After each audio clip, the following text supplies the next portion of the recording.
The silence is the first thing you notice. You flip a switch, nothing, your phone has no signal, the internet is a ghost, the grid is down, your home is an isolated island. It's now a complex machine you must operate manually.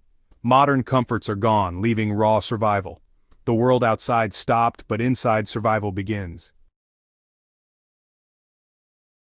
Forget your 9 to 5. Your new full-time job is household survival manager, and the hours are 24/7 with no holidays. Every single system that ran on autopilot is now your direct responsibility. In a grid-down world, accomplishing basic tasks could take you half the day and leave you physically drained. Your home is no longer a place of rest, it's a work site demanding constant attention and physical labor. The transition from consumer to producer is abrupt and unforgiving. Your schedule will revolve around the core pillars of survival, not convenience. Mornings will be dedicated to water and food chores, afternoons to security checks and maintenance, and evenings to securing the house. This isn't about thriving, it's about enduring one cycle at a time. You must abandon the mindset of convenience and embrace the mindset of conservation. Every drop of water is precious. Every calorie of food is fuel. Every watt of stored energy is a lifeline. Your home is a system of interconnected dependencies, and a failure in one area can trigger a cascade of problems. The physical toll of this new lifestyle cannot be overstated.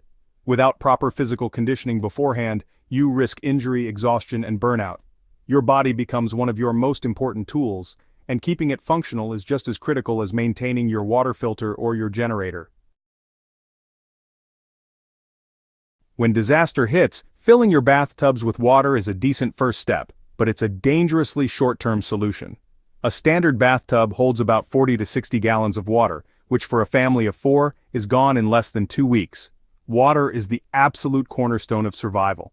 Without a reliable, long-term plan for collecting, storing, and purifying water, all your other preps are practically useless. Your plan needs multiple layers. The first layer is stored water, cases of bottled water, food-grade water barrels, and yes, the bathtub. But this is your reserve, not your primary supply. Your second layer is collection. This could be a rainwater harvesting system or knowing the location of the nearest pond, stream, or pool. Purification is a non-negotiable, life-saving skill. Every drop you intend to drink or cook with must be made safe. A good mechanical filter is your workhorse, but you need backups like chemical treatments and the ability to boil water. Finally, consider the logistics of water inside your home. Where will you store the dirty water before it's filtered? Where will the clean, ready-to-use water be kept? You'll also need to be brutally efficient with how you use it. Every drop must be respected and used to its fullest potential. This is the reality of the water chore. A pallet of rice and a mountain of dried beans might make you feel prepared, but it's a recipe for disaster. Surviving long-term isn't just about having calories, it's about having usable, palatable, and nutritionally diverse food. Imagine eating the same bland meal of plain rice and beans every single day for weeks or months. The food fatigue would be mentally crushing. Your food storage plan needs to be built around variety and nutrition. Yes, have your bulk staples like rice, beans, oats, and wheat, but you must supplement them heavily. Canned meats, fish, vegetables, and fruits provide critical nutrients and a much-needed break in texture and flavor. Don't forget fats and oils, which are dense in calories and essential for brain function. Comfort foods are not a luxury. They are a necessity for mental health. Beyond the food itself, you must have the means to prepare it. Your modern electric stove and microwave will be useless. Do you have a non-electric way to cook? You need multiple cooking options and a deep supply of fuel for each. Don't forget the supporting cast in the kitchen, the spices and skills. A simple meal of beans and rice can be transformed with salt, pepper, garlic powder, cumin, or chili flakes. More importantly, you need to practice cooking with your stored food now. Practice builds confidence and works out the kinks before it's a matter of survival. The dream of flipping a switch and having your solar panels power your home through the apocalypse is often disconnected from reality. Achieving true energy independence is incredibly complex and expensive. A few solar panels might charge your phone or power a small radio, but they won't run your refrigerator or air conditioner.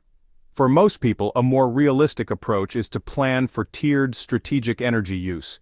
Your goal shouldn't be to replicate normal life, but to power only the most critical systems. This requires a brutal energy audit. What do you absolutely need? Your primary power source might be a small, quiet gasoline generator, but gas is finite and noisy. The next tier of your power plan should be renewable and silent. This is where portable solar panels paired with a solar generator or portable power station come in handy. Ultimately, the most important part of your energy plan is conservation.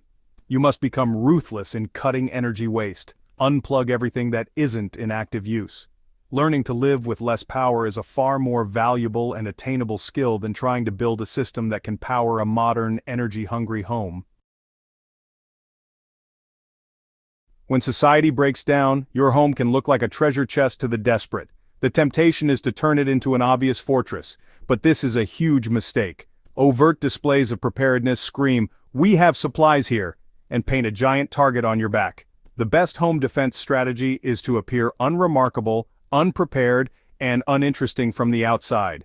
Your security should be layered, effective, and most importantly, discreet. The first layer of your defense is deterrence through subtlety, what is often called low-profile security. Keep your curtains closed, especially at night, to prevent any light from escaping. Your second layer is early warning. You need to know if someone is approaching your property long before they reach your door. Inside the house, create choke points and obstacles. The final layer is your action plan. If your home is breached, every family member needs to know exactly what to do. Your family's safety depends on a plan, not on bravado. In a long-term disaster, calling 911 is not an option. Every minor injury or illness becomes a potentially life-threatening situation. In this new reality, you are the first responder, the nurse, and the doctor for your family. Simply having a big first aid kit is not enough. You need the knowledge and skills to use what's in it. Your medical supplies must go far beyond adhesive bandages and antiseptic wipes. You need to build a comprehensive medical chest. This includes trauma supplies, a wide range of medications, and diagnostic tools. The most critical component is training. A box of supplies is useless without the knowledge to deploy it.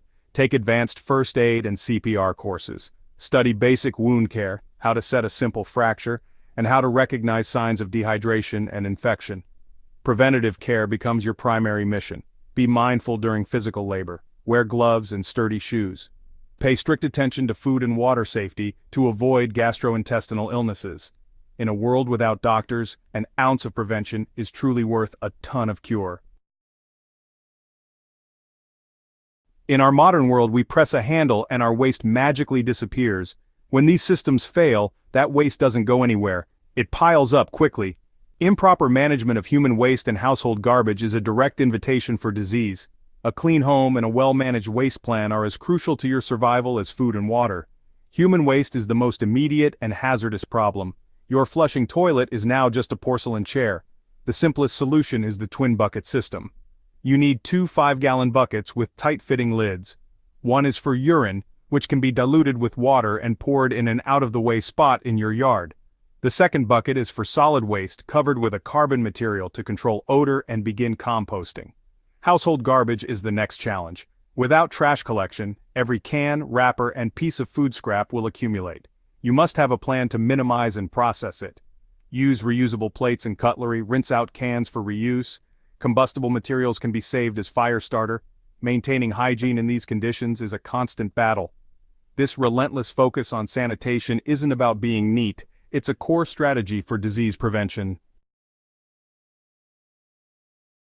All the supplies in the world won't save you if your mind breaks. The psychological stress of a long-term bug-in situation is an immense and often underestimated threat. You are confined to a small space living with constant fear and uncertainty. Maintaining mental and emotional health is not a soft skill, it is a core survival necessity. The first key to mental survival is establishing a routine and a sense of normalcy. Humans crave structure. Create a daily schedule. Involve everyone, including children, in the daily tasks of survival. You must proactively manage stress and morale. Build time for rest and recreation into your schedule. These activities are not frivolous, they are essential maintenance for your collective spirit. Celebrate small victories. Maintaining social bonds and finding moments of joy are what will keep you human.